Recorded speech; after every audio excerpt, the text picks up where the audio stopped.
Happy Maroon Friday, everybody. We are continuing our look at 1 Corinthians chapter 1.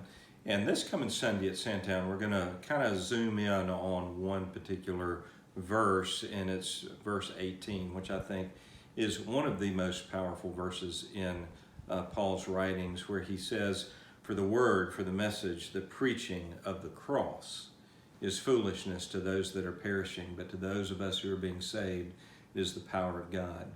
You know, we love in the church some of the old hymns, and they just resonate across time.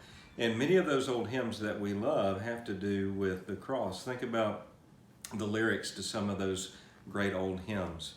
"On a hill far away stood an old rugged cross, the emblem of suffering and shame.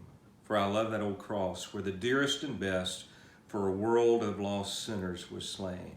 I will cling to the old rugged cross, where my trophies at last I lay down. I will cling to the old rugged cross and exchange it someday for a crown."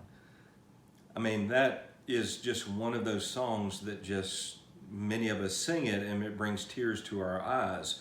But the world, or the skeptic, or the unbeliever, many of them will laugh at it, or they will scoff at it, or make fun of it in some way.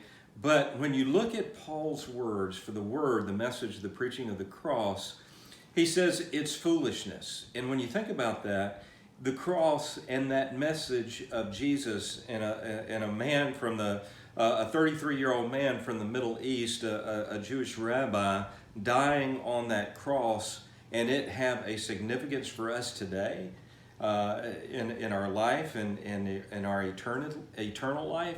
I mean, that's kind of foolishness. But it's foolishness to who?